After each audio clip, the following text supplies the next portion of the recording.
Sejak resmi bercerai dengan Jack Lee pada 2017 lalu, Nafa Urbach tampak masih betah untuk sendiri tanpa pendamping hidup. Artis kelahiran Magelang tersebut mengaku dirinya saat ini tak memiliki keinginan untuk menjalin hubungan asmara dengan pria manapun. Meski mengungkapkan tak menutup kemungkinan ia kembali memiliki kekasih, namun sayangnya Nafa sama sekali tak berkeinginan untuk memperkenalkan kekasihnya tersebut kepada anak sematawayangnya, Mikaela Lee Juwono, lantaran masih enggan untuk menikah lagi. Nafa mengaku ingin lebih fokus mengurus sang buah hati serta berbagai pencapaian yang ia telah rencanakan. Papa, waduh enggak deh kalau saya punya papa baru buat nikah. Maksud Anda menikah? Iya. Saya tidak punya keinginan untuk menikah gitu. Menikah nggak mau loh, punya pacar mungkin. Tapi belum. Aku berapa lama ya aku sendiri? 2,5 tahun ya? Atau iya 2,5 tahun, hampir 3 tahun. Jadi kalau aku tidak berencana deket sama siapapun sih gitu. Maksudnya sekarang itu kayak hati aku, diri aku tidak berencana punya pacar atau tidak berencana untuk dekat dengan siapapun gitu. Tidak berencana untuk menjalin hubungan serius sampai ke jenjang pernikahan, enggak gitu. Belum kayak aduh kayaknya masih banyak goal-goal aku yang belum selesai nih mbak gitu kan. Goal-goal aku buat nikah, goal-goal aku buat sekolah dia, goal aku buat usaha aku, sekolah aku kan sekolah bisnis lagi kan kayak. Jadi kayak aku tuh masih ngasih goal buat diri aku sendiri aja 5 tahun gitu. Karena nggak mau nikah, aku nggak mau nikah, jadi aku nggak bakal kenalin orang deket nantinya kalau ada yang deket ya. Aku kayaknya nggak punya waktu buat kenalan gitu loh. Maksudnya kayak sekarang kan hidupnya juga udah sendiri gitu kan, jadi kayak mendingan nggak usah terlalu into ke yuk kenalan yuk apa ya segala macam kayaknya nggak perlu sampai yang segitu kan. Kasihan anak juga gitu, aku sih mikirnya kayak gitu. Kalau aku punya pacar pun juga aku nanti nggak mau aku kenalin yang kayak gitu, kenalin ke Mika aja aku enggak. Berbeda dengan kebanyakan pasangan selebriti lainnya yang hubungannya menjadi tak akur pasca bercerai terutama terkait perihal anak, Nafa dan Jack Lee justru masih memiliki hubungan yang baik hingga saat ini. Keduanya tetap kompak dalam hal mengurus kebutuhan sang buah hati. Pasalnya, sejak memutuskan untuk berpisah, Nafa dan Jack sepakat untuk sama-sama mengurus Mikaela agar buah hatinya tersebut tak kekurangan kasih sayang dari kedua orang tuanya. Meski begitu, sejak sang mantan suami memiliki kekasih baru, Nafa memberlakukan aturan terkait hal tersebut agar tak membuat buah hatinya menjadi bingung. Oh iya, itu harus. Aku sama Zack masih menjadi teman yang sangat baik gitu. Cuman sekarang itu pembicaraan kita kan tidak lebih dari bagaimana perhubungan nikah. Nikah mau dibawa kemana nih? Kamu mau nggak kalau nikah les ini? Gitu kan kayak Min, dia kan panggil aku Mina, aku panggil dia Om Lee. Sampai sekarang nggak bisa manggil dia Zack gitu kan. Kadang-kadang suka nggak enak kan sama pacarnya, jadi kayak Zack, Om Lee, Zack gitu. Jadi kayak nggak enak gitu, tapi ya nggak bisa gitu. Jadi kayak kita diskusi nih, adik boleh nggak nih bikin dia buat les ini, buat les itu. Oh boleh sih, selama itu lesnya nggak boleh lebih dari jam 7. Karena kayak jam 7 adik udah harus ada di rumah, atau adik udah harus bobo tuh jam 8 gitu. Karena jam 6 dia udah harus bangun. Zack sih sepenuhnya selalu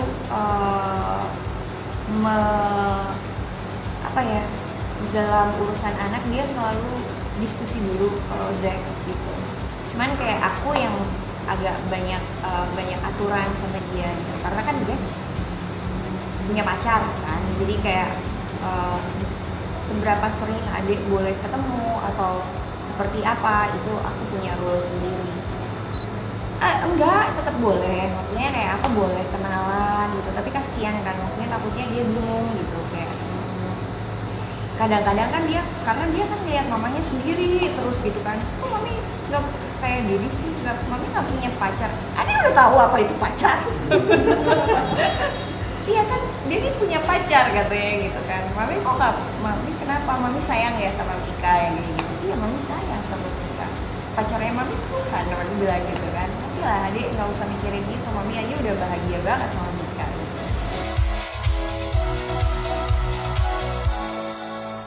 Disibukkan dengan aktivitasnya menggeluti bisnis kuliner, kini Nafa mengaku telah siap untuk kembali ke dunia film. Sebelumnya, artis kelahiran 15 Juni 1980 tersebut mengungkapkan ketidakpercayaan dirinya untuk kembali berakting lantaran berat badannya yang bertambah hingga 10 kg selama masa pandemi COVID-19. Akibat hal tersebut, Nafa pun memutuskan untuk mengurangi berat badannya dengan mulai berolahraga. Dan masih tampak awet muda di usianya yang menginjak 40 tahun, Nafa pun membagikan rahasia awet mudanya tersebut. Aku tuh baru mulai olahraga tuh baru 2 hari ini gara-gara ada tawaran syuting lagi kan gitu. Jadi karena aku suka ceritanya, makanya jadi semangat buat olahraga lagi. Harusnya ya 60 lah, harusnya 54, tapi kayaknya nggak mungkin deh. 10 kilo naiknya. Mudah-mudahan bisa 58, 57 ya. Mudah-mudahan. Masa sih mbak? Aku padahal nggak pernah gimana-gimana sih. Ya bersyukur aja sih. Mungkin less problem kali ya. Maksudnya kayak nggak banyak pikir, nggak banyak kayak sakit-sakit hatian, terus nggak banyak nggak terlalu mikirin yang aneh-aneh aja sih, kayak lebih santai aja karena yang aku pikirin kan cuma kerjaan sama hidup, jadi kayak nggak terlalu banyak mikirin aneh. Sejak menikah dengan JJ Govinda dan dikaruniai 2 bayi kembar Jayan dan Zunaira, Syahnaz Sadiqah memilih untuk mengurangi aktivitasnya di dunia hiburan demi mengurusi buah hatinya. Apalagi 2 bayi kembarnya yang kini telah berusia 15 bulan sedang berada di masa aktif bermain. Bahkan kini adik dari Raffi Ahmad tersebut telah berencana menyekolahkan bayi kembarnya yang rupanya proses pendaftarannya telah dilakukan sejak Zayan dan Zunaira masih di dalam kandungan. Perkembangan anak-anak iya sekarang makin aktif karena udah usianya 1 tahun 3 bulan. Jadi mereka juga udah lari-lari, udah jalan-jalan, lagi nggak bisa diem-diemnya banget. Jadi kita yang ngawasin tuh nggak boleh meleng sama sekali, harus benar-benar terus diliatin, dipantau. Rewel atau salah satunya aja sih? Udah sih alhamdulillah dari daerah. Nggak pas bareng gitu. Maksudnya alhamdulillah nggak pernah yang rewel banget atau gimana juga gitu. Kalau aku pergi juga mereka nggak yang rewel sih karena kan dititipin sama mama, jadi ya udah terbiasa gitu. Sekolah sih udah sih. Paling kita udah daftar dari sekarang ya, karena emang ada sekolah yang daftar itu malah dari hamil udah harus daftar. Kita udah mulai daftar. Kalau sekarang mereka baru sekolah kayak apa namanya? Gym class gitu, baru dibuka lagi sih gym class ini, dan satu kelas tuh cuma boleh 2 anak, jadi pas banget lah satu kelas isinya tuh cuma Zunaira. Bisa memiliki bayi kembar yang berjenis kelamin laki-laki dan perempuan rupanya menjadi hal yang tak pernah diduga oleh Syahnaz dan juga JJ. Pasalnya, sejak menjalani program kehamilan, keduanya memang tak berencana untuk memiliki bayi kembar. Juga gitu kan. Kaget, untuk awalnya sih kaget ya, karena nggak pernah terbayang bakal bisa punya anak kembar, nggak pernah terbayang juga, maksudnya shock pertama, cuman pas udah kesananya ya pastinya bahagia, apalagi pas alhamdulillah taunya sepasang cewek cowok. Jadi waktu itu aku tuh dari setelah nikah 3 bulan ya, dari setelah nikah 3 bulan itu udah cek ke udah cek ke dokter obgyn gitu, cuman pengen memastikan apa sih baik-baik aja lah nggak, karena pengen cepet ya, pengen itu pengen cepet hamil, jadi dari 3 bulan tuh udah mulai ngecek, udah dikasih vitamin segala macam, ya pokoknya udah rajin lah program ke dokter dari situ biar fokus juga untuk punya anak, tapi nggak program kembar, maksudnya nggak berniat untuk kembar, ya udah jalanin aja program, tahu-tahu dapet 2 gitu.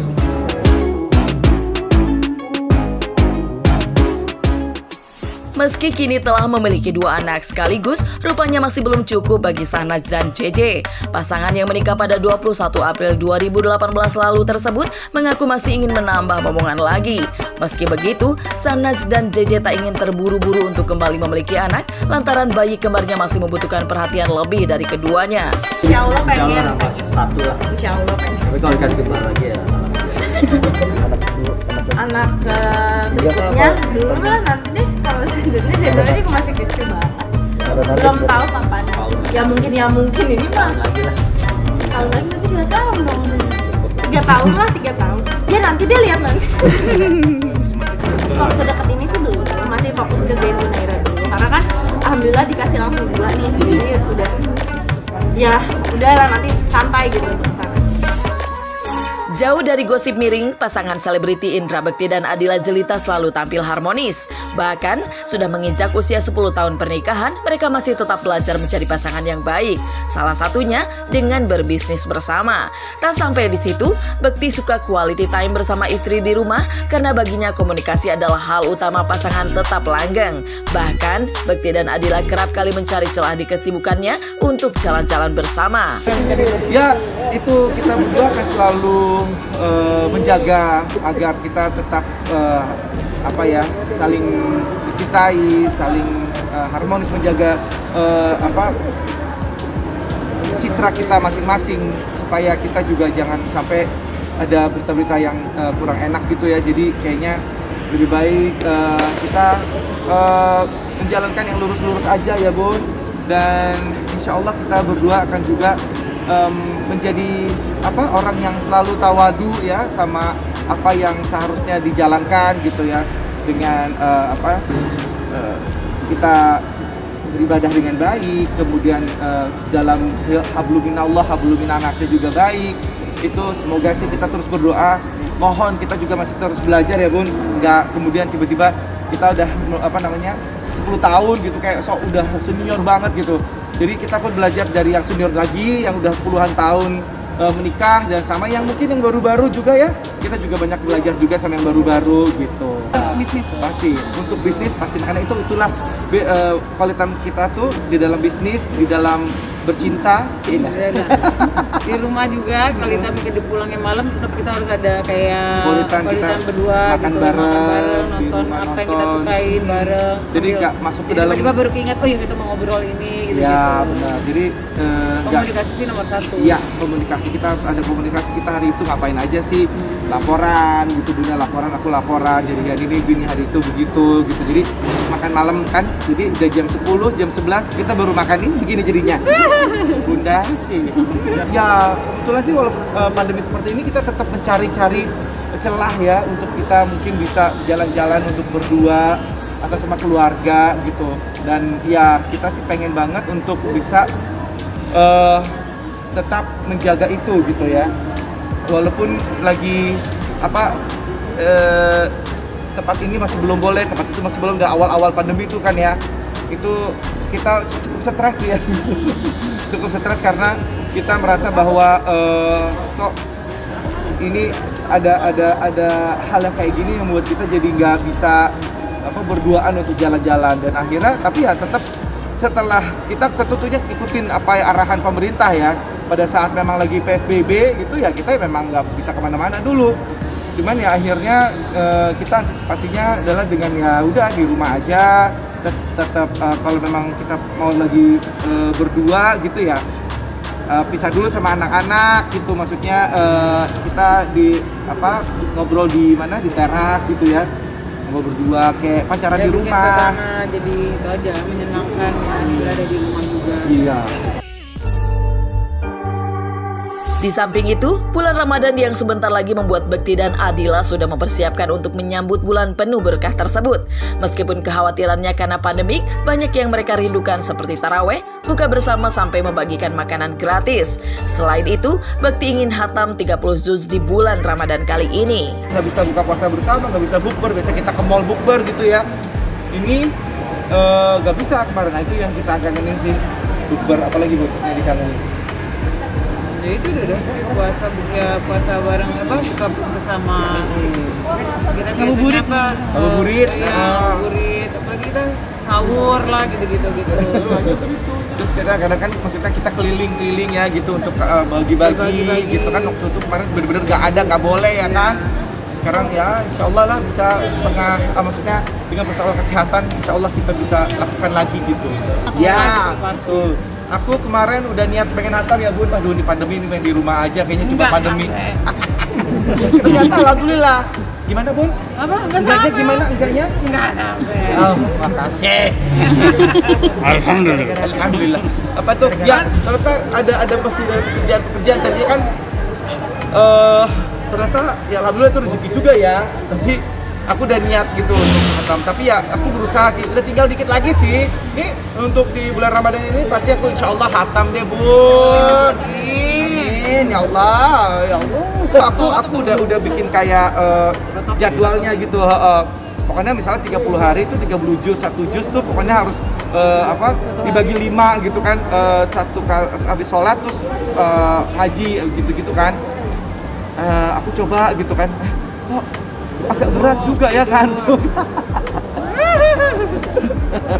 Jadi gitu ternyata sebenarnya kalau memang kita punya waktu banyak sih sebenarnya bisa gitu.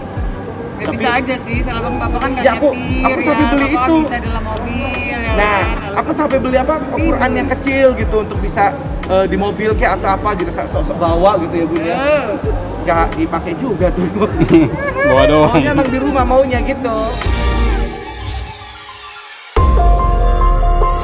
Sering membagikan momen mesra di media sosial, bahkan membuat netizen banyak yang iri melihat momen romantis mereka berdua. Siapa sangka, kini kehidupan rumah tangga Desire dengan pengacara kondang Hotman Sitompul yang sudah terjalin 20 tahun lamanya terancam bubar. Bahkan, Desire sudah menggandeng Hotman Paris Hutapea sebagai kuasa hukumnya. Di samping itu, Hotman sebagai kuasa hukum Desire belum mengambil langkah lebih lanjut karena masih memantau perkembangan selanjutnya.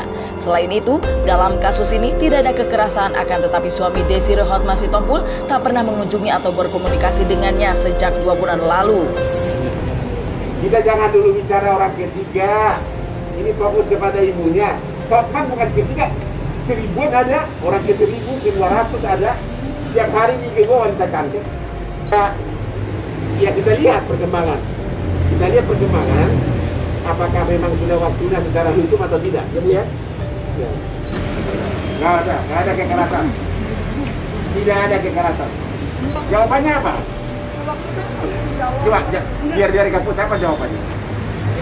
Mbah atau bagaimana? Itulah jawaban atas tanggapan dari Sisya Hotman yang mengatakan bahwa Desi yang pergi.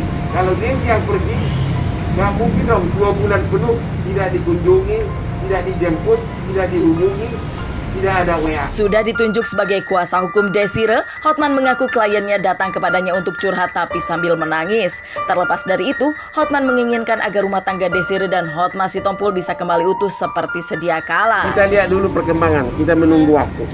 Ya pokoknya ada, ya itu tadi yang dia, ya apa tadi yang diceritakan itu semua kita lihat tanggal 7 dan kita lihat perkembangan. Ya ini kan kehidupan suami istri. Kalau mereka nanti berubah pikiran ya silahkan, kita juga menghimbau agar kalau bisa rukun lagi gitu loh. Presenter tampan sekaligus mantan kekasih Amanda Manopo, siapa lagi kalau bukan Billy Syahputra. Kabarnya, Billy kini rajin olahraga dan sedang menjalani program diet. Bahkan dari berat badan sebelumnya, Billy sudah menurunkan 8 kg. Pasca sakit, Billy Syahputra memilih diet dan mengurangi karbo terutama nasi. Yang biasanya makan nasi 2 kali sehari, Billy memilih makan nasi sehari sekali. Di samping itu, Billy tak memiliki motivasi dalam menjalankan dietnya, ia hanya berniat tampil lebih kurus dari sebelumnya. Badan turun, iya karena sering olahraga. Sama ideal kan. Udah Kamera ngambil? minggu sekali olahraga. Jadi, alhamdulillah berat badan turun 7-8 kiloan. Kurang lebih 2 bulan sih. Ini 2 bulan yang lalu. Memang program. Waktu itu kan memang sempat sakit kan. Waktu anak-anak kena juga gitu. Maksudnya anak-anak trail kena juga. Hampir semua anak-anak trail kena. Dan akhirnya saya masuk rumah sakit. Ya udah sekalian aja kalau gitu. Kalian diet aja lah, kurangi karbo gitu. Biasanya kalau makan tuh sehari minimal 2 kali, itu pun makan nasi, maksimal 4 kali. Tapi kali ini 2 bulan terakhir ini sehari sekali, tetap makan nasi gitu. Tetap makan nasi banyak, tapi gak lebih dari sekali gitu. Gak ada sih, gak ada target sampai dicapai. Memang pengen ngurusin aja sih biar Selain itu, kabar retaknya hubungan Billy dengan Amanda Manopo sudah terdengar luas. Bahkan kini Billy sedang dekat dengan Sinden Cantik, salah satu program TV, yakni Memes Prameswari, hingga kabar kedekatannya dengan Hilda. Namun, Billy mengaku hanya berteman saja. Iya, kalian kan orang TV lah, lebih tahu lah. Jadi semua berteman lah gitu. Kalau misalkan ada berita-berita di luar sana yang tentang gua gimana ya udahlah, terserah kalian mau bilang seperti apa, mau dibilang gua ini itu segala macam, terserah kalian. Jadi intinya ya semua teman lah gitu. Aduh, ya ampun, ya udahlah, enggak lah. Jadi gimana ya, teman lah, teman. Apa namanya, ini udah menjadi profesional gue dalam pekerjaan gue ini. Teman-teman, makasih ya.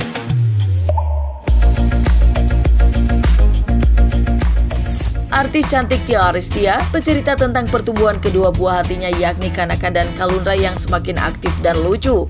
Tia pun mengungkapkan keinginannya untuk menambah anak perempuan. Perjuangan Tia untuk mendapat momongan nyatanya tidak mudah dikarenakan masalah medis. Tia menjalani program bayi tabung untuk memiliki kedua anaknya tersebut. Meski sempat mengalami kegagalan dalam program tersebut, namun dirinya tidak ingin berlarut dalam kesedihan dan terus berusaha seoptimal mungkin. Kini, Tia mengaku sedang mempersiapkan diri untuk menjalani program kehamilan anak ketiga. Ia pun memfokuskan diri dalam menurunkan berat badannya hingga menjalankan pola hidup sehat. Iya, alhamdulillah tumbuh kembang anak-anak udah optimal banget ya, dari anak yang pertama sampai anak yang kedua. Yang kedua tuh lagi lucu-lucunya banget karena memang udah mulai masuk dari 1 kata, sekarang udah mulai 2, bahkan udah 3 kata. Jadi lagi lucu-lucunya banget. Terus udah gitu mereka udah bisa minta adik kan ya. Jadi ini juga kan aku kemarin menjalanin pola hidup sehat biar aku bisa lebih oke lagi supaya aku bisa mendapatkan anak ketiga gitu. Iya, kalau aku kan memang basically untuk bisa punya anak itu memang harus ekstra usaha. Jadi anak pertama pun itu aku menjalani proses bayi tabung di Morola, terus udah gitu proses yang kedua juga gagal. Lalu proses yang ketiga itu alhamdulillah dapat anak kedua aku, Kalundra. Nah nanti ini yang ketiga ini lagi harap-harap cemas gitu karena kemarin juga pas dicek ternyata aku udah mulai ada masa subur tanpa bantuan obat hormon gitu. Jadi insya Allah nanti kedepannya sambil kita mencoba alami, tapi aku mulai mempersiapkan proses untuk bayi tabung yang selanjutnya.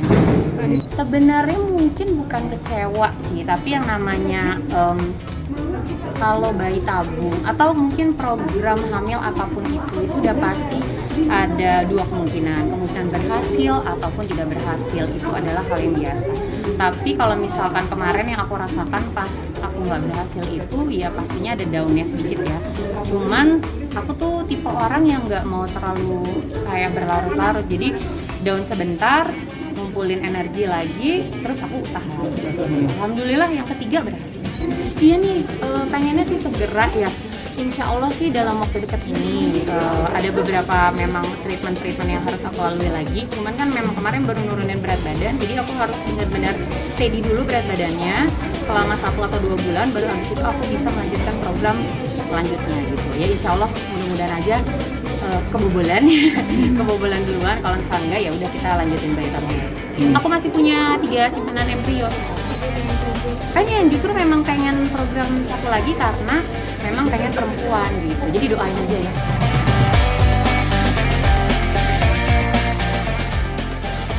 Di samping itu, dokter spesialis kebidanan dan kandungan Ivan Rizal Sini yang menangani langsung Tia menjelaskan bahwa Tia merupakan pasien yang patuh dalam menjalani program kehamilan.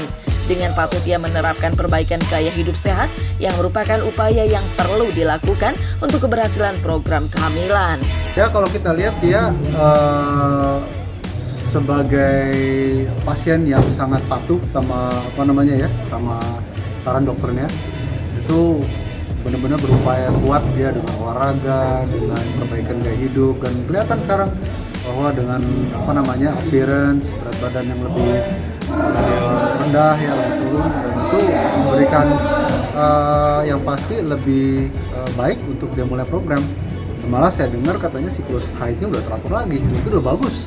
Kalau memang kita bicara memang pasien-pasien atau ya karena dia udah lama sama kita di rumah sakit Bunda ya, jadi dia udah sangat dekat banget kita tanya ada ini atau segala macam, ya kita berikan advice bahwa salah satu hal yang paling bisa dipersiapkan untuk mulai program adalah dengan perbaikan gaya hidup. Itu juga.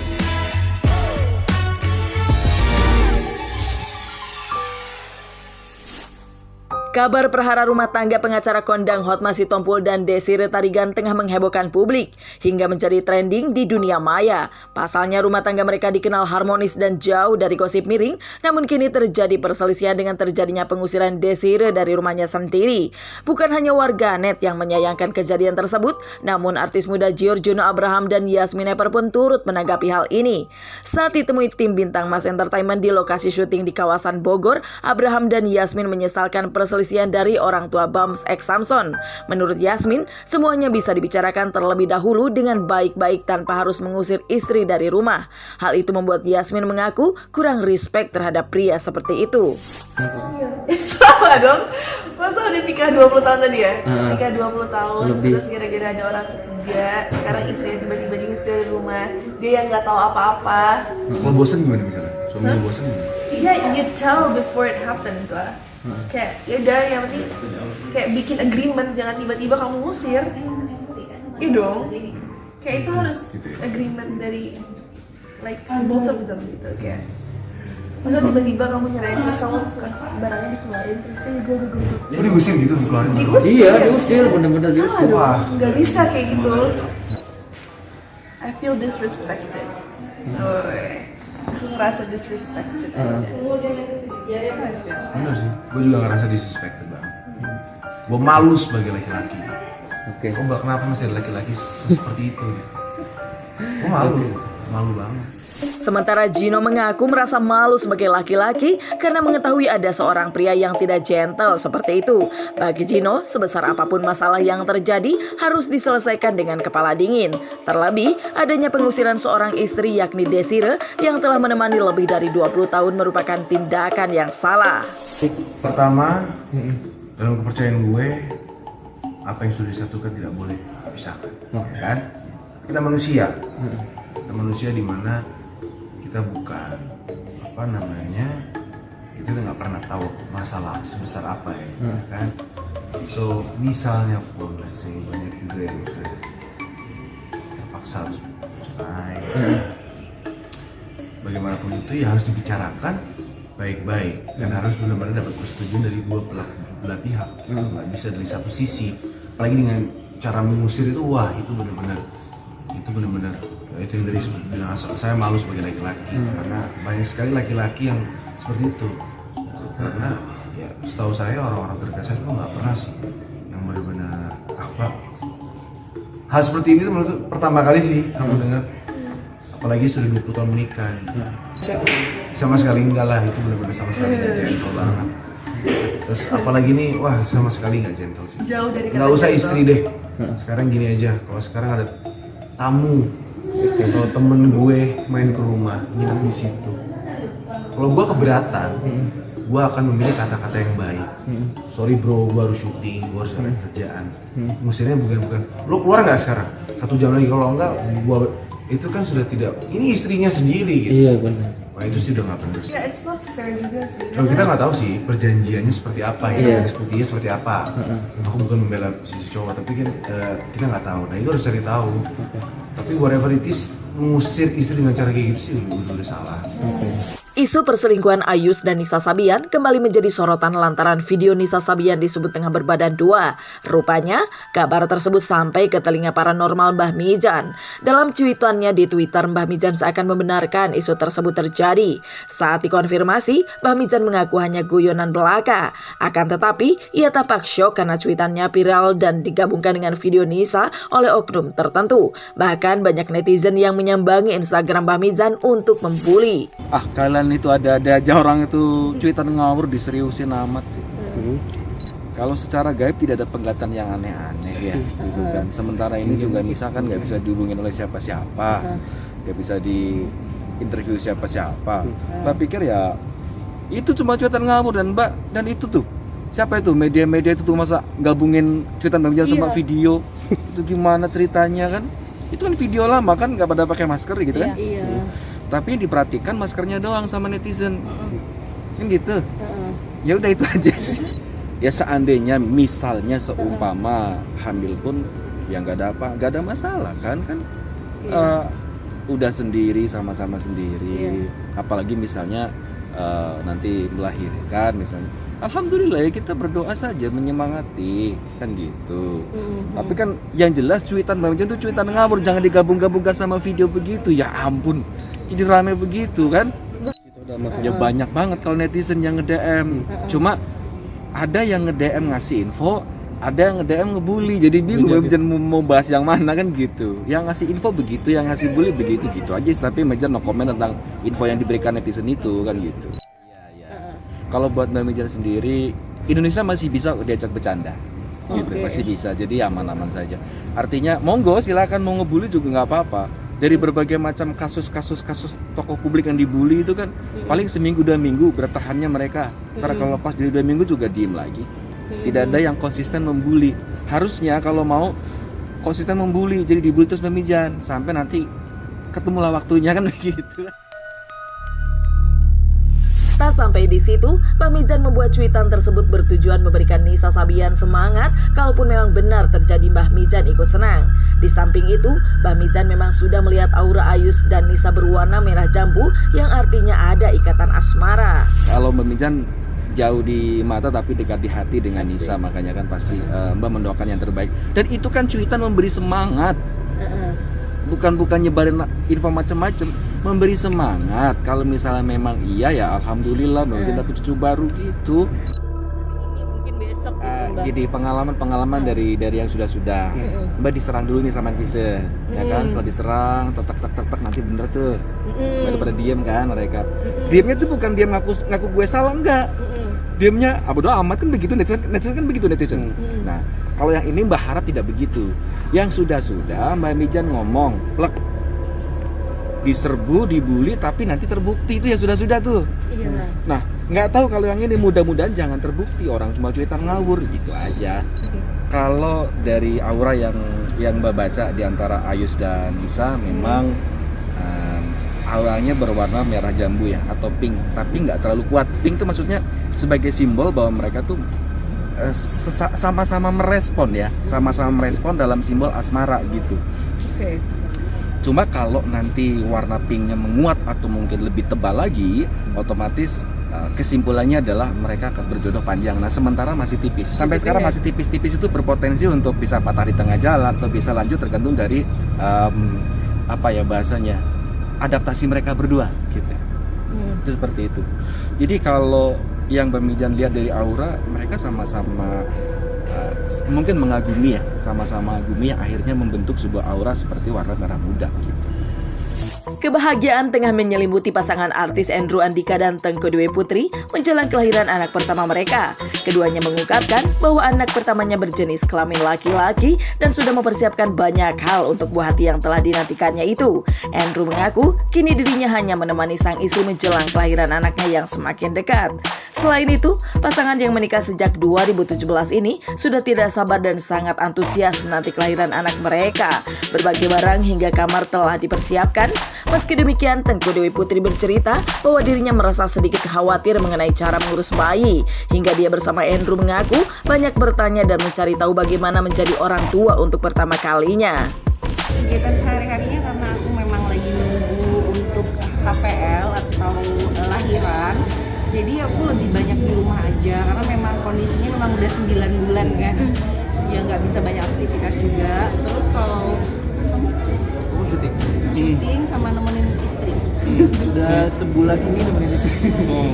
Kita udah mempersiapkan yang jelas buat kehadiran babynya nanti. Kita udah kamar tidur, tempat tidurnya, terus baju-bajunya, segala macam boneka-bonekanya kita udah siapin semua sih. Secara ini anak pertama kan, jadi sangat happy sekali.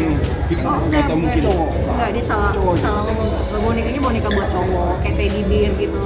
Kita udah diumumin juga kok di medsos kita kalau kemarin waktu gender reveal memang anak pertama ini cowok.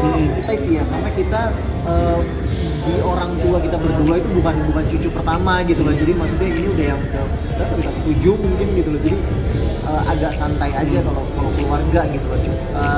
intinya sih mungkin sekarang lebih kayak menjaga kesehatan aja, karena kan gimana pun juga masih pandemi kayak COVID kan, jadi makanya kayak kita harus lebih hati-hati gitu. Mungkin nanti di saat lahir pun orang tua mungkin tidak bisa mengunjungi gitu loh, mungkin setelah berapa bulan baru bisa datang dan mengikuti. Karena kesannya bahagia lah dengan anak pertama.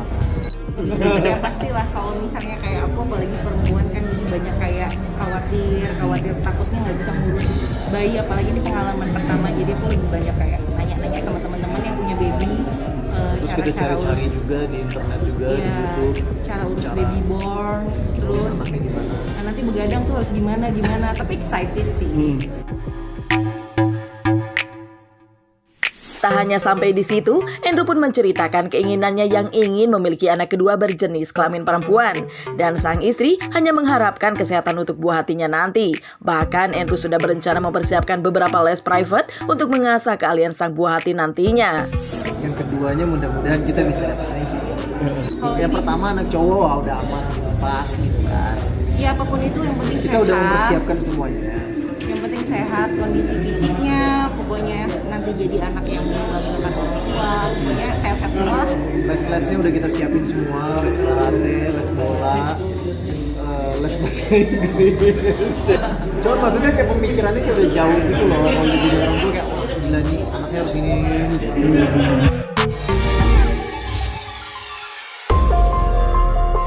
Semua pasti kenal dengan pesepak bola profesional Bambang Pamungkas yang telah pensiun dari klub Persija.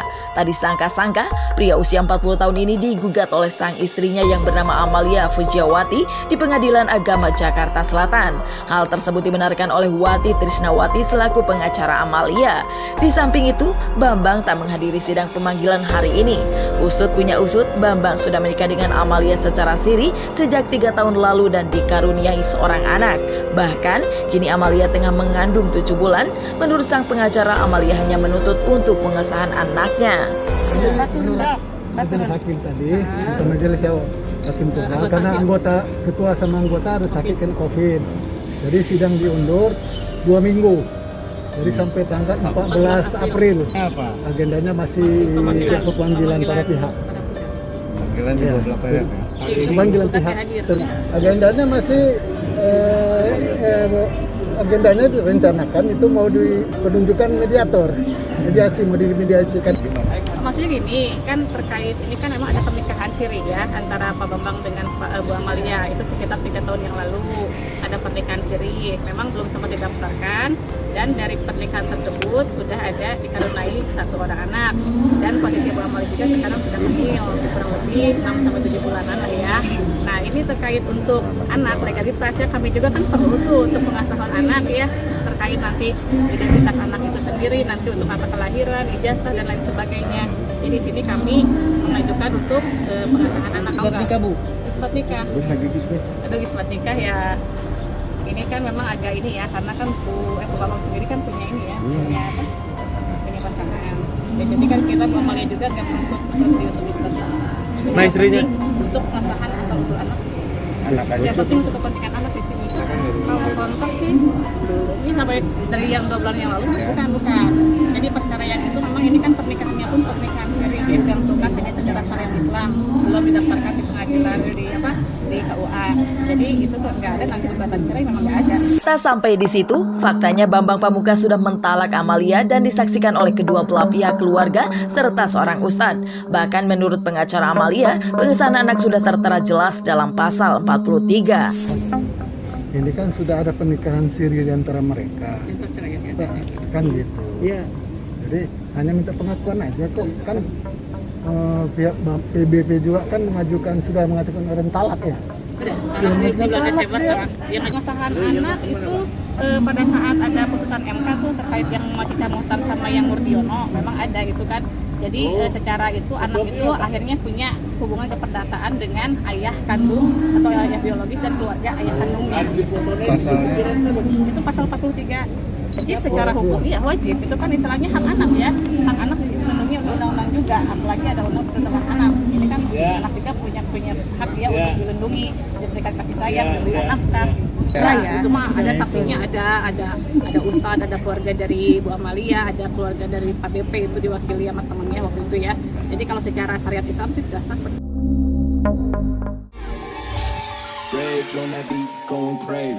Aktor sekaligus presenter Ibnu Jamil bersama tim Serigala Rider berhasil merampungkan ekspedisi ke daerah terisolir di pedalaman hutan Krayan, Kalimantan Utara. Tujuannya adalah ingin memberitahu kepada Presiden Joko Widodo agar akses darat di perbatasan Krayan cepat direalisasikan. Di samping itu, Ibnu membagikan perjalanan yang ia tempuh hingga 6 hari 5 malam, bahkan di perjalanan motor yang Ibnu kendarai sempat hilang. Tapi lelah yang ia rasakan tak terbuang sia-sia karena Ibnu Jamil disambut hangat oleh warga lokal Krayan. Tak hanya itu, Ibnu juga merupakan artis pertama yang mampu menginjakan kaki di daerah terpencil itu. Secara niat awalnya kita hanya ingin berkenalan dengan saudara-saudara kita yang ada di perbatasan, di tempatnya di Krayan. Tapi setelah kita mendapatkan Krayan itu seperti apa, kayaknya kita berhak deh untuk memberitahu, mungkin sekedar mengingatkan, bukan bermaksud untuk mengkritik yang mungkin banyak orang bilang, lu menyebarkan apa berita ini berita itu, tapi gue cuma ingin menyambung lidah aspirasi mereka. Mereka itu butuh yang namanya akses, mereka itu butuh yang namanya kesamaan harga, mereka itu butuh yang namanya keadilan sosial bagi seluruh rakyat Indonesia, di mana di sini harga bensin berapa? Di bawah 10.000 masih bisa? Di sana 50.000. Di sana 50.000. Dan itu campuran solar. Dan itu pun bensinnya udah bukan bensin murni. Dan banyak banget hal-hal yang memang ternyata tidak sama dengan apa yang kita dapatkan. Jadi bukan sok pahlawan, cuma sesama warga negara Indonesia kayaknya gue berhak deh untuk berbagi ini, gue sebarin, karena berita yang gue dapat dan Om Karin juga dapat, Krayan itu adalah sebuah kecamatan yang sudah terhubung dan sudah punya akses darat. Tapi pas kita ke sana ternyata akses daratnya itu 6 hari 5 malam. 6 hari 5 malam. Kalau hampir mati. Kalau dipakai mobil itu kalian mesti nembus sampai 1 bulan. Kalau nggak pakai alat berat nggak bisa. Kalau nggak pakai alat berat nggak bisa. Jadi betapa terisolirnya mereka. Jadi mereka juga sempat mengatakan, dada saya Garuda, tapi perut saya harimau. Malaysia maksudnya. Jadi apapun yang mereka dapatkan itu lebih banyak dari Malaysia ketimbang Indonesia. Dan saya berharap dari berita ini kalian bisa meneruskan berita ini ke Indonesia, ke pihak-pihak yang berwenang, ke pihak-pihak yang bertanggung jawab. Kalau perlu Bapak Presiden Joko Widodo yang terhormat, semoga bisa mendengar aspirasi ini. Karena pada dasarnya memang saat itu Jokowi pernah ke sana, pernah berjanji akan membuka akses itu sampai ke Malinau. Indonesia. Memang bukan hanya Krayan aja, bukan hanya Krayan saja. Banyak ada tempat-tempat lain yang menjadi perbatasan, dan sudah selayaknya juga kita bisa melihat itu jauh lebih bijaksana. Next film yang lain.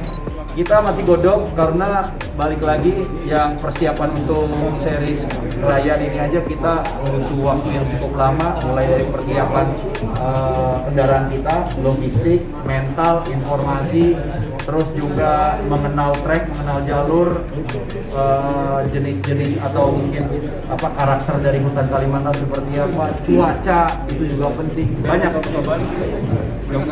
Motor gua nggak balik, motor gua berwarga negara. Kita dianggap memang saudara sama mereka dan itulah selayaknya yang sudah terjadi. Kita dijamu sebagai tamu, kita juga sangat dihormati, begitu juga kita sebagai tamu harus menghormati tuan rumah. Dan gue merasakan Indonesia tuh indah. Indonesia tuh, orang Indonesia baik-baik, nggak ada yang jahat, nggak ada. Itu yang jahat itu cuma ada di film. Ya, mungkin itu juga mungkin fiksi. Tapi Indonesia tuh semua baik. Begitu gue sampai di Kalimantan, gua disiapin semua. Mungkin gua boleh pamer di sini ya. Gua Ibnu Jamil adalah artis pertama yang menembus Krayan melalui jalur darat. Itu melalui motor. dan juga tinggalan lain. Tak ada kabar selama 6 hari membuat istri Ibnu Jamil Ririn Ekawati ikut khawatir dikarenakan Ibnu tak bisa dihubungi. Bahkan Ririn sampai mencari pertolongan ke pihak keluarga Ibnu. Setelah mendengar itu, Ibnu tak bisa menahan air mata dikarenakan ia sudah meninggalkan sang istri untuk beberapa hari. Jujur gini, kalau pas untuk gua menuju Kalimantan, gua dapat izin karena kerjaan ini datang sebelum gua nikah, gua ngelamar Ririn. Nah, setelah itu pas gua jalan, mungkin dia berharap main motor doang. Ya udah kabarin aja. Hari pertama gua nggak ada kabar, hari kedua nggak ada kabar, hari ketiga nggak ada kabar, dia masih santai katanya. Biasa nih kalau orang masuk hutan kayak gitu. Hari keempat dia mulai panik, hari kelima dia hubungin keluarga gue semua sampai teman-temannya minta tolong cariin suaminya itu ada di hutan Kalimantan di sebelah mana, tolong cariin. Sampai itu ada yang sempet chat di media sosial dihubungin, tanya keberadaan suaminya dan juga timnya ada di mana. Dan saat itu tidak ada yang bisa menemukan kita. Sampai kita terdampar 6 hari. Sebenarnya bukan terdampar, kita masih terus bergerak terus untuk menembus jalur itu. Memang logistik udah mulai habis dulu. Logistik 6 hari menembus. Pertama kali gua ketemu dengan orang lokal di situ, di luar dari tim gua nangis. Baru kali itu gua main motor sampai nangis. Kenapa? Bukan bensin habis, bukan ban bocor, tapi gue jadi kayak ngerasa selama 6 hari 5 malam itu gue sempat berpikir, gue baru 2 minggu nikah, 2 minggu gue punya istri, terus istri gue sekarang lagi apa, keluarga gue lagi apa, anak gue lagi apa, itu yang gue pikirin. Ya mungkin gue yakin sih Benny, Jerry, Igor, Onggaring juga berpikir seperti itu. Tapi memang kita sebisa mungkin kita karena udah main lama, hal-hal itu jangan sampai keluar dan nanti akan bikin down mental teman kita. Itu yang mesti kita jaga. Setelah itu ketemu orang klien pertama, gua nangis, gua tanya sinyal di mana? Sinyal, gua mau ngabarin istri gue, gitu. Ketemu, iya ada, tapi kalian harus bermalam dulu di sini karena sore. Jadi baru besok gua dapat sinyal. Besoknya gua kabarin di situ. Istri gue lagi sholat, dia lagi berdoa, dia dapat telepon dari gue, dia bilang alhamdulillah udah dapat kabar, dia nangis. Ya udah kita melepas rindu. Ya jujur ada takutnya sih, takut dimarahin gue, takut. Tapi ternyata dia nggak marah, dia cuma khawatir. Yang penting semua baik-baik aja. Langsung kita semua di sini sebarin informasi ke keluarga kita masing-masing, ke teman-teman.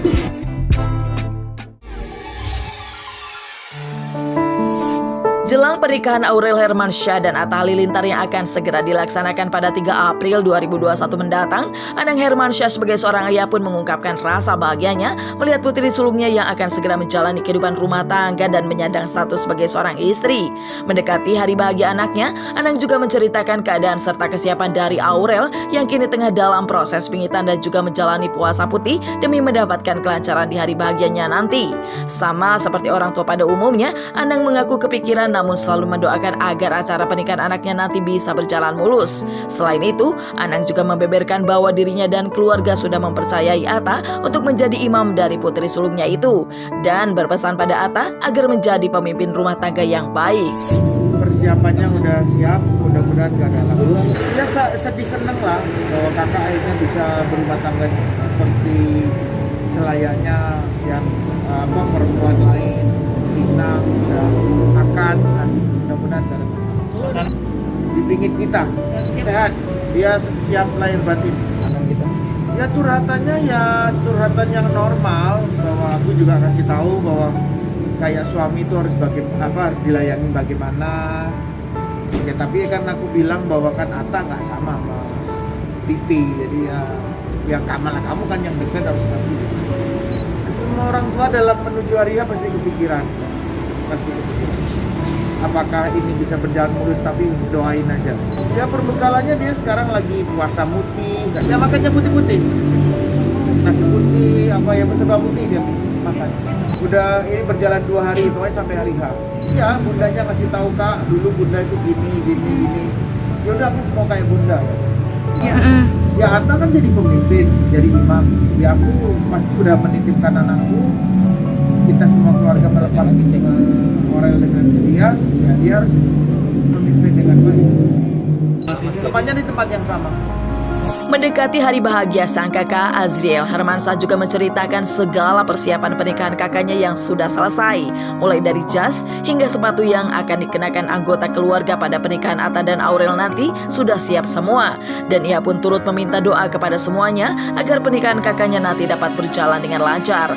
Tak hanya itu, Azriel juga mengungkapkan bahwa pernikahan muda memang impian dari Aurel sejak lama. Semuanya udah selesai semua, tinggal nanti tanggal 3 doain aja semuanya lancar. Alhamdulillah udah membaik, mohon doanya aja biar tanggal 3 semuanya bisa berjalan lancar. Iya, sepatu tadi jas juga udah siap semuanya. Oh, aku masih lama, aku nggak mau buru-buru. Kalau orang kan emang dari lama bilangnya pengen nikah muda, udah persiapan. Kalau aku kan emang nggak belum. Setelah putus dengan Amanda Manopo, kabarnya kini Billy Syahputra sedang dekat dengan sinden cantik yang kerap muncul di salah satu acara televisi. Perempuan bernama Memes Prameswari nampaknya sedang jadi trending topik karena kabarnya sedang menjalin hubungan asmara dengan Billy Syahputra. Namun, Memes mengaku hubungannya dengan Billy hanya sebatas rekan kerja, dikarenakan saat gadis kelahiran Gresik itu masih fokus membangun karirnya di dunia entertainment.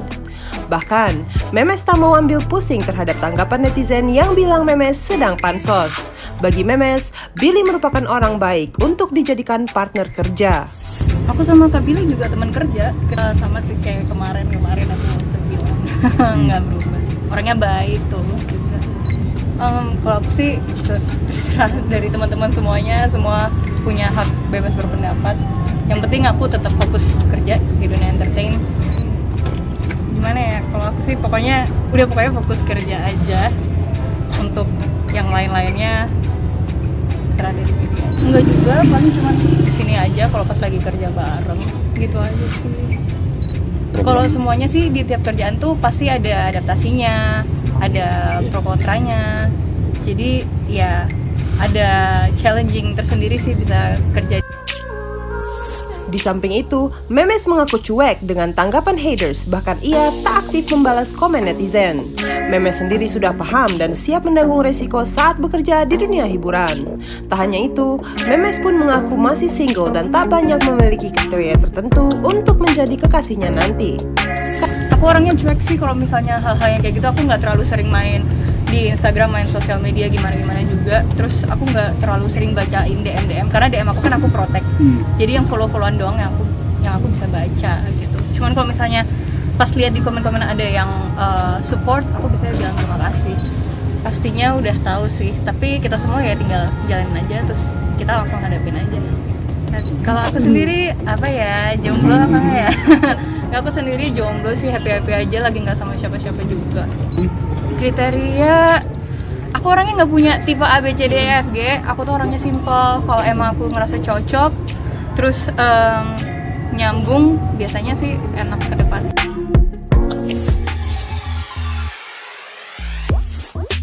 Pasangan artis Ririn Ekawati dan Ibnu Jamil yang menikah di awal tahun ini sering memamerkan berbagai momen bahagia keduanya di akun sosial media masing-masing, termasuk momen bersama sang anak. Artis Ririn Ekawati pun menceritakan kebahagiaannya setelah membangun kehidupan rumah tangga bersama Ibnu Jamil. Ririn mengungkapkan rasa senangnya karena sang buah hati langsung akrab dan tidak mengalami kesulitan untuk Ibnu dan anaknya saling dekat. Kebahagiaan Ririn juga bertambah ketika anaknya dari pernikahan terdahulu yang bahkan lebih dekat dengan Ibnu dibanding dirinya. Bahkan anaknya, Katlaya, langsung memanggil Ibnu dengan sebutan papa. Tak hanya itu, Ririn juga berbagi cerita bulan madunya bersama suaminya Ibnu Jamil yang melakukan perjalanan road trip Jakarta ke Bali. Menghabiskan waktu seminggu berdua di sana, diakui Ririn membuat dirinya dan Ibnu Jamil bisa saling mengenal satu sama lain. Di rumah dia itu juga kalau seandainya nggak kerja, dia juga lebih banyak ngabisin waktu di rumah. Terus kita juga udah punya perjanjian kalau kita tuh umpamanya udah sibuk kerja, pasti harus ada quality time kan.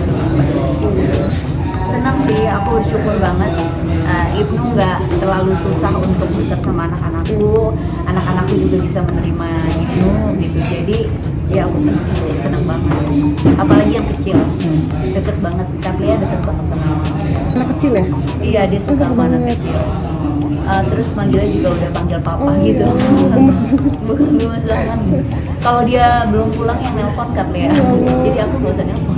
Kayak tadi aku ngasih tahu kayak aku pinter nih makan siangnya, dia bisa nelpon gitu, bisa nelpon ngechat sendiri, minta video call lagi. Yang berarti aku udah nggak perlu nyuruh gitu, kayak aku mesti lihat aja dianya nelponin gitu. Nggak, aku malah seneng banget karena kan KPR memang ditinggal papanya saat dia umur 6 bulan, jadi dia belum pernah mengenal sosok ayah. Nah, adanya Ibnu ini benar-benar bisa banget gitu. Ada sosok ayah paling nggak yang dia tahu. Pertama kali dia manggil papa juga Ibnu, jadi ya aku seneng banget. Dia memang orangnya menyenangkan, kocak. Terus ya udah apa adanya aja, saking apa adanya. Kalau dia mau buang angin dia nggak bilang. Dia hey, yang gitu. Tapi aku suka sih, jadi nggak perlu jaim-jaim. Udah begini gitu. Oh iya, dia lupaan. Ada aja hari ini dompetnya lah lupa. Terus besokannya kunci mobil dia taruh di mana, padahal ada di tasnya gitu-gitu sih. Sebenarnya bukan nyebelin, lucu aja. Tapi kalau keseringan penting juga. Ya udah nggak apa-apa. Kalau nyiapin makan, semua orang punya kekurangan, begitu juga. Nyiapin. Iya, aku suka masak kebetulan. Dan alhamdulillah dia dimasakin apa aja. Kayak kita memang punya selera makan yang sama. Sementara ini masih di rumah aku karena memang aku juga bersyukur banget Ibnu mau mengalah gitu, tinggal di rumah karena kan aku ada anak-anak gitu, ada keluarga juga yang lain yang tinggal sama aku. Jadi dia sementara tinggal di aku dulu, tapi sekarang ini kita lagi doakan semoga kita berdua bisa. Amin. Jadi waktu itu kita road trip ke Bali. Kita road trip ke Bali 19 jam di jalan berdua aja. Itu bikin kita berdua semakin kenal sih satu sama lainnya karena memang kan pacarannya baru 6 bulan. Terus akhirnya kita setelah menikah ini kayak masih pacaran aja, sama-sama saling mengenal. Banyak hal yang belum aku tahu tentang dia, begitu juga dia ke aku. Naik mobil, road trip berdua aja. Di perjalanan 19 jam, Jakarta Bali, terus di sananya 1 minggu, habis itu kita balik lagi, naik mobil lagi. Sementara, Ririn mengungkapkan dirinya tak memiliki target untuk menambah anak karena ingin fokus terhadap anak-anak mereka sekarang dan memprioritaskan tumbuh kembangnya. Namun dirinya mengaku senang seandainya Tuhan memberinya momongan lagi. Sebenarnya nggak juga kayak menunda, tapi sedikasinya aja. Nah sekarang ini kan kita berdua memang punya anak, jadi kita fokus dan tanggung jawab kita sama anak yang ada sekarang aja lebih baik lagi gitu. Kalau memang Allah memberikan momongan, one day kita senang dan kita pasti akan menang.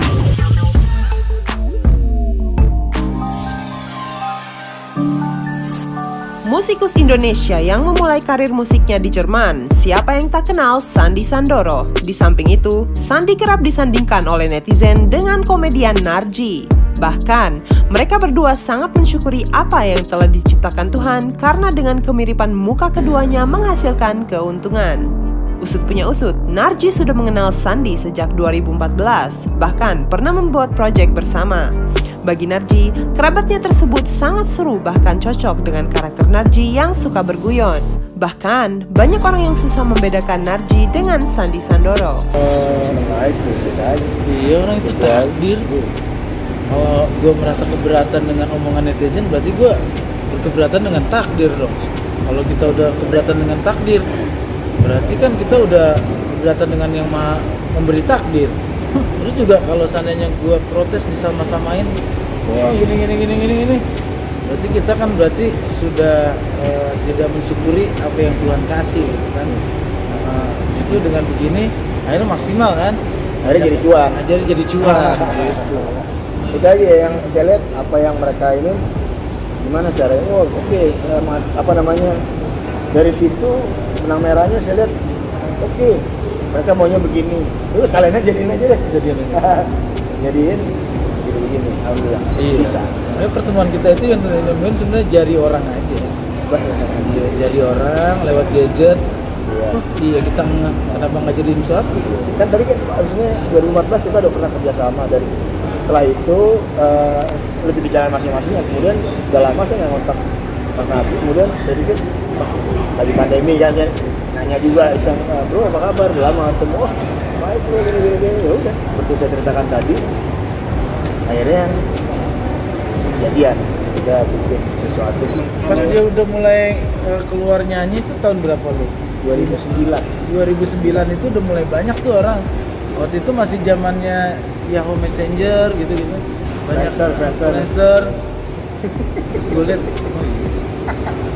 lahir di Jerman kok kayak garis muka kamu lah gitu kan.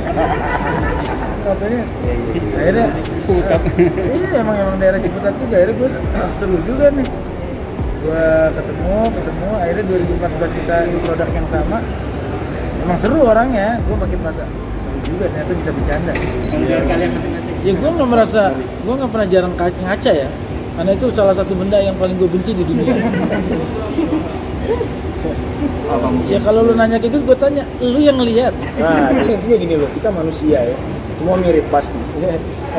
Manusia apalagi kita kemudian orang Indonesia ya, orang Asia, gininya mirip ya, semua tulang Mongolian, orang Asia, kemudian orang Indonesia pula, di Pulau Jawa pula, mau diapain? Nggak bisa dong kita ya pengennya mungkin orang-orang dimiripin sama Brad Pitt, dimiripin sama Johnny Depp, nggak bisa aja karena dia orang bule gitu, dia Caucasian, we are Asian. Jadi kalau gue disamain sama siapa aja, besok orang Asia juga, brother gue juga satu bangsa, gue satu bangsa sama dulu, gue semua satu bangsa. So dan kita semua mirip lah, orang Asia semua mirip. Jadi sebenarnya basic kesimpulannya adalah banggalah menjadi orang Asia kayak begini mukanya. Emang sering kalau di bandara. Mungkin, ya sering juga ya, main berapa kali mungkin ya. Ya. Pernah. Ya, pokoknya kejadian kayak gitu mah sering kalau buat gue ya. Emang nggak nyanyi gitu? Nyanyi apa?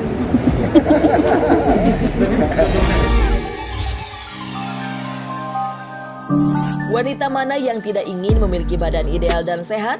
Tentu semua kaum hawa menginginkannya, mulai dari menjaga pola makan hingga rutin berolahraga. Seperti yang dilakukan Ise Iris Hutasoid yang tetap melakukan olahraga seperti nge-gym meskipun disibukkan oleh padatnya jadwal syuting. Bahkan baginya nge-gym salah satu cara untuk membangun stamina saat syuting. Dan kali ini tim bintang Mas Entertainment berkesempatan untuk mengikuti kegiatan nge-gym yang dilakukan Ise Iris di sela break syuting. Lalu bagaimana keseruan Ise Iris dalam angkat beban berat hingga tips menjaga badan tetap ideal.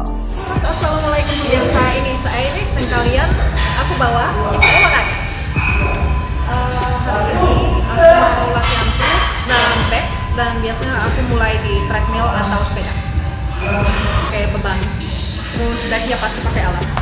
Lari dulu. Tadi belum mulai tapi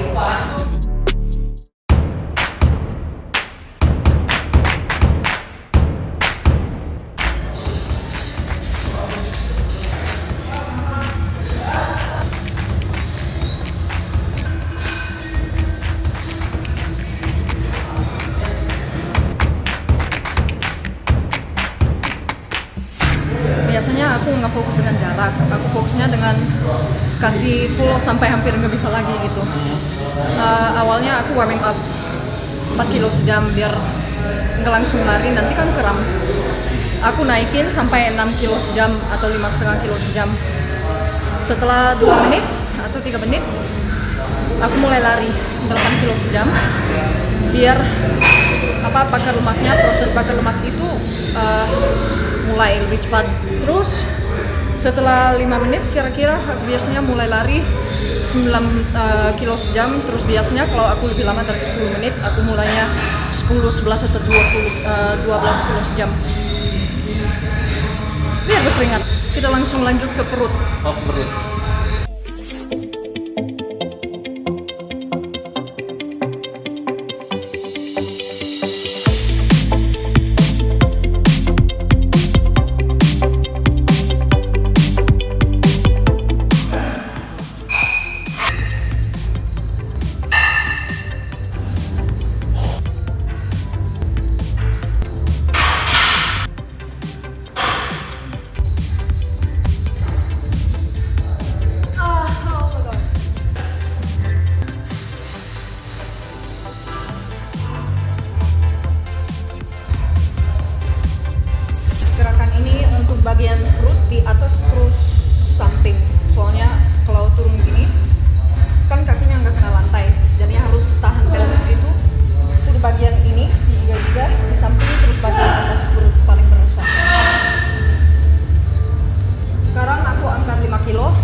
kesehatan.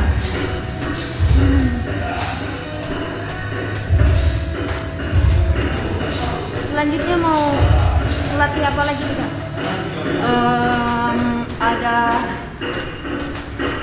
Ada 2 gerakan yang lain untuk perut lagi, setelah itu back. Selesai melakukan plank dan mengangkat beban hingga 5 kg, tak sampai di situ, Iris juga akan latihan otot dengan melakukan back shape dengan berat beban 24 kg.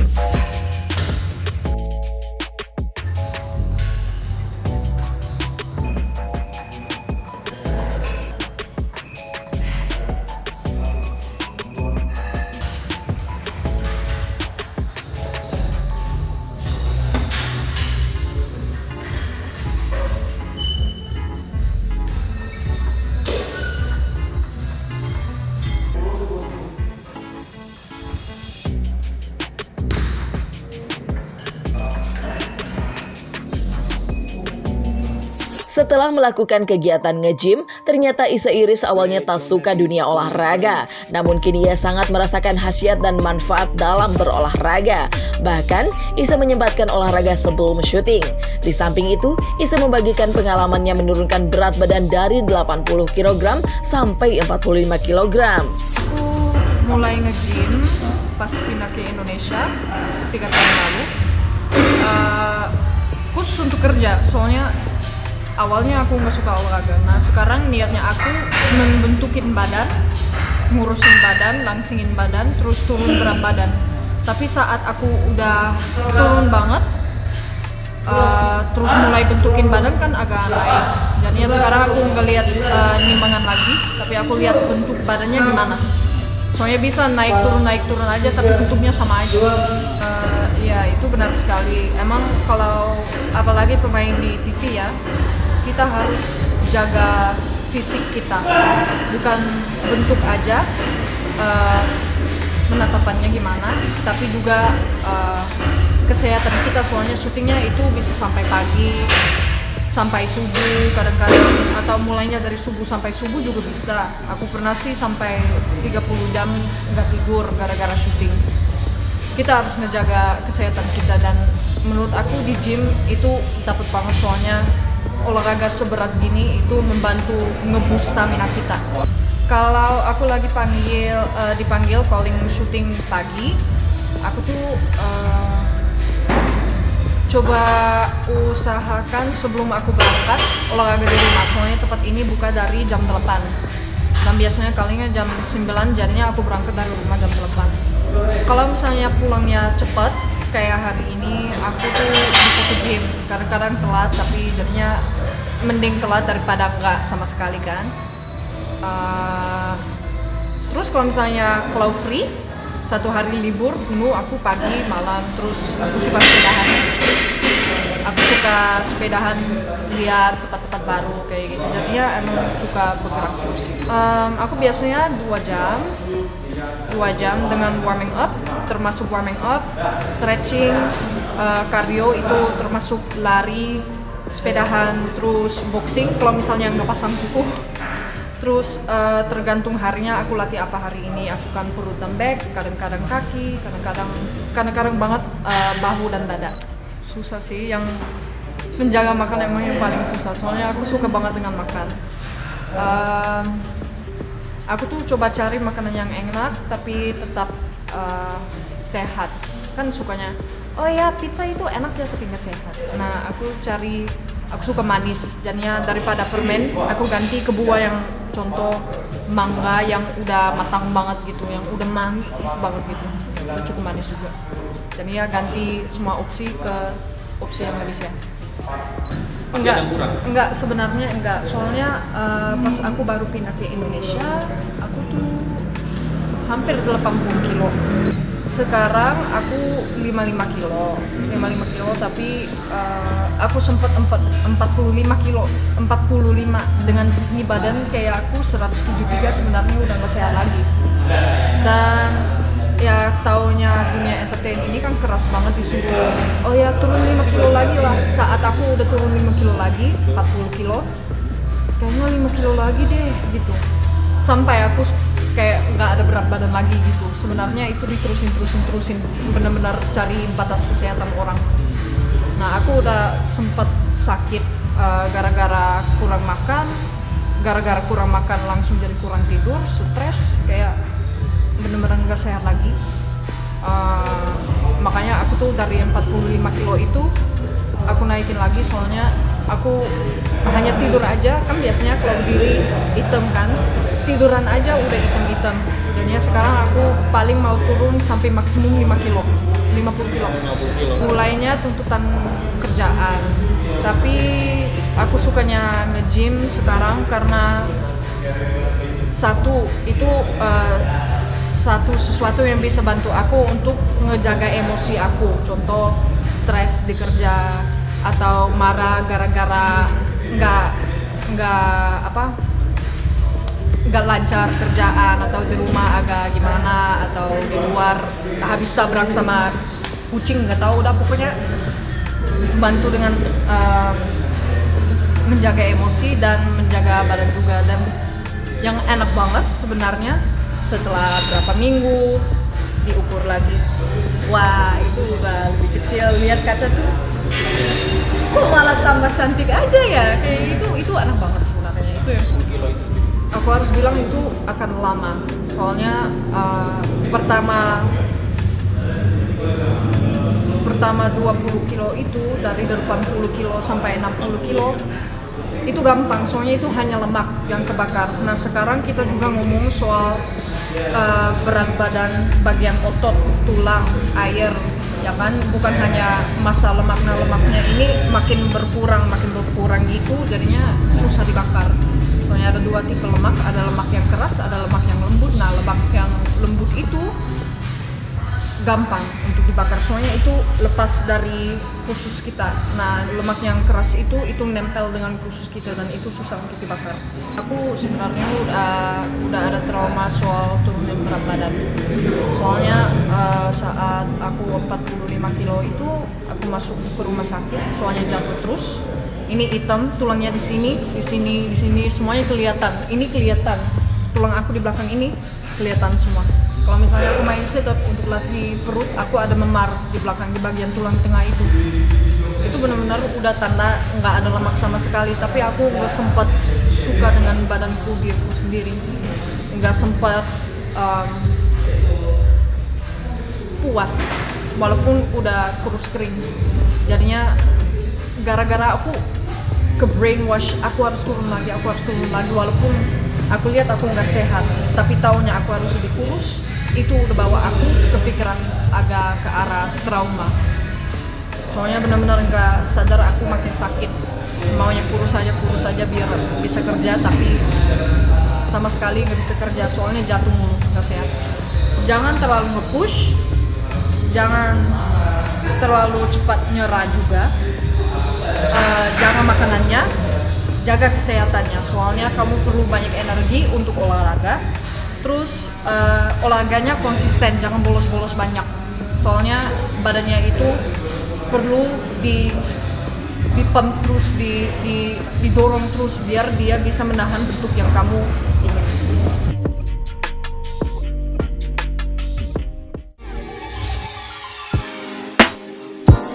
Penyanyi jebolan ajang pencarian bakat Prisya Jody baru saja merayakan ulang tahunnya yang ke-25 tahun pada 30 Maret kemarin. Ia mengungkapkan kebahagiaannya karena tak menyangka mendapat kejutan dari teman-temannya dan juga sang kekasih Julian Jacob di tahun ini. Wajah bahagia serta terharu terpancar darinya karena tahun ini pertama kali bagi Jody merayakan ulang tahun ditemani oleh orang terkasih. Tak hanya kejutan yang Jody dapat, namun juga berbagai kado spesial seperti kaos lucu dari penyanyi Rosa serta sebuah otopet dari sang pujaan hati Julian Jacob. Memasuki usia seperempat abad, Jody mengaku tak terburu-buru untuk menikah, bahkan ia menyatakan bahwa dirinya masih takut karena pernikahan merupakan hal yang sakral. Aku sama sekali nggak tahu Buka semua yang buka. kayak teman-temanku semua plus Ocha juga datang di surprise party aku. Terus dapat kado banyak. Ini kado dari Ocha, kan sering kado kaos ya dari Ocha. Banyak kado. Julian juga kasih otopet. Senang banget sih, aku ulang tahun terindah. biasa. Sebelumnya nggak pernah punya pacar. Waktu ulang tahun, aku pikir kan itu kutukan ya karena karena nggak pernah ulang tahun kok nggak pernah punya pacar nih, ternyata selalu putus, entah H-1, entah H-2 itu selalu putus dan kemarin juga sempat putus. Aku nggak tahu kenapa nggak jadi. Akhirnya dia memecahkan rekor. Pas aku ulang tahun aku tetap punya pacar. Luar biasa sih, maksudnya ya happy banget sih karena dia deket sama gue. Target ya? 3 tahun lagi, tapi banyak juga yang bisa muda. Jangan dong, makanya aku takut banget sumpah. Aku nikah ini sakral sekali buat aku dan sekali untuk selamanya. Harus memilih pasangan yang tepat dan harus tahu gimana pasangan, gimana bisa terima gak nanti kalau tinggal berdua. Ini loh, aku aja nginep di rumah temen aja gak pernah seumur hidup aku. Sedangkan biasa kalau menikah aku harus tinggal sama suami aku, dimana itu aku. Tapi aku tetap mau nikah. Memasuki usia ke-25, Jody berbagi cerita bahwa usianya ini merupakan usia yang rawan dan perlu lebih memfokuskan diri untuk lebih memikirkan masa depan. Perihal pernikahan, ternyata Jody sudah memiliki gambaran pernikahan yang ia impikan selama ini. Dirinya bercerita kalau ingin pernikahannya seperti artis Sandra Dewi yang bernuansa Disney. Karena 25 adalah tempat di mana aku itu umur yang rawan sekali untuk mikirin masa depan. Soalnya aku hawanya mau kemana, aku harus selesai kuliah aku harus gimana, orang tua gimana, aku harus bikin apa, aku harus bisa survive, aku udah harus bisa menjadi orang yang sukses. Terus harus segera memikirkan keluarga kecil. Nggak pernah kode, cuma emang dia selalu kalau pacarnya emang serius, tapi kan ya kita nggak bisa nggak bisa tahu hari esok itu seperti apa gitu.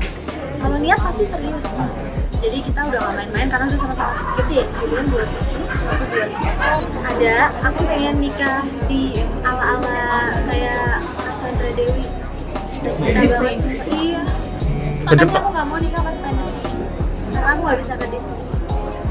Doain aja, atau enggak di Korea nikahnya Mbak BTS. Loh, nikahnya Mbak BTS, maksudnya ngundang BTS. Pasangan selebriti Dude Harlino dan Alyssa Soebandono kerap tampil serasi di berbagai kegiatan. Hubungan rumah tangga mereka pun jauh dari kabar tak sedap. Tak hanya itu, pasangan yang menikah sejak 2014 ini telah dikaruniai 2 orang putra yakni Rendra dan Malik. Bahkan di tengah kesibukan keduanya melakukan syuting, baik Dude maupun Alyssa keduanya tak mengabaikan pendidikan kedua putranya hingga terus memantau tumbuh kembang anak-anaknya. Dude juga menceritakan bahwa anak pertamanya yang kini sedang aktif-aktifnya dan akan segera memasuki bangku sekolah dasar di pertengahan tahun ini.